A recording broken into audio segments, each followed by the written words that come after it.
Assalamualaikum warahmatullahi wabarakatuh. Saya Muhammad Rizal Fauzan dari semester 3B.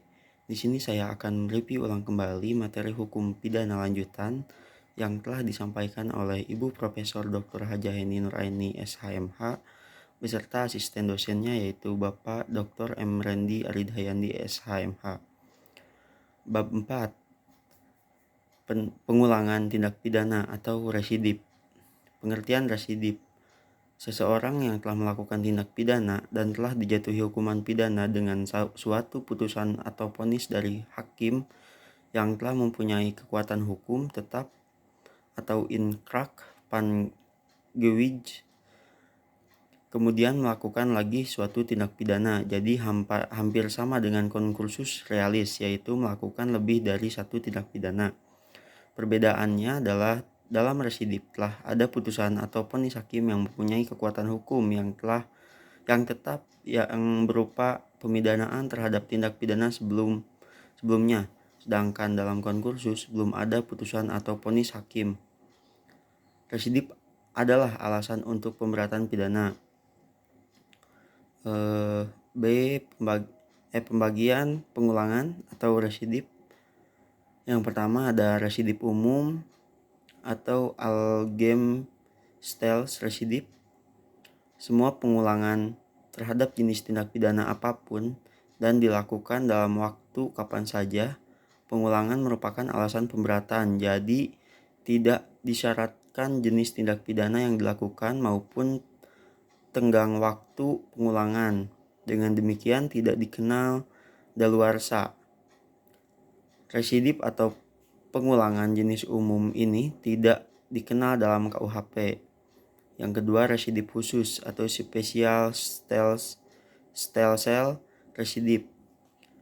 Tidak semua jenis pengulangan merupakan alasan pemberatan. Pemberatan pidana yang dikenakan terhadap pengulangan yang dilakukan terhadap jenis tindak pidana tertentu dan dilakukan dalam tenggang waktu tertentu. Jenis residip inilah yang dikenal KUHP. Residip menurut KUHP, pengulangan atau residip tidak diatur secara umum dalam buku 1 KUHP tentang ketentuan umum, tetapi secara khusus untuk tindak pidana tertentu diatur dalam buku 2 dan buku 3 KUHP. Selain itu, KUHP juga mensyaratkan tenggang waktu pengulangan tindak pidana tertentu. Dengan demikian, KUHP menganut sistem residip khusus. Artinya pemberatan pidana hanya dikenakan pada pengulangan jenis-jenis tindak pidana tertentu saja dan dilakukan pada tenggang waktu tertentu. Residip untuk tindak pidana dapat berlaku untuk kejahatan maupun untuk pelanggaran, yaitu yang pertama residip kejahatan.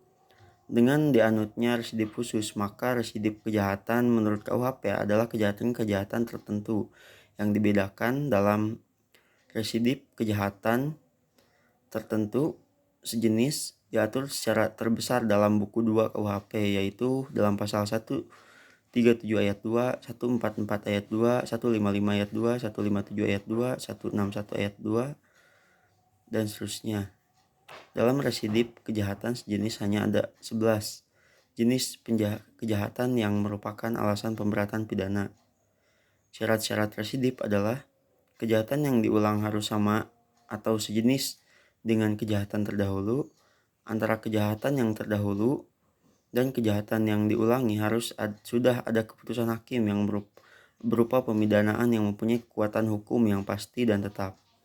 Pelaku kejahatan dalam menjalankan kejahatannya harus merupakan pencaharian atau khusus untuk pasal 216, 303, dan 393. Syarat itu tidak ada.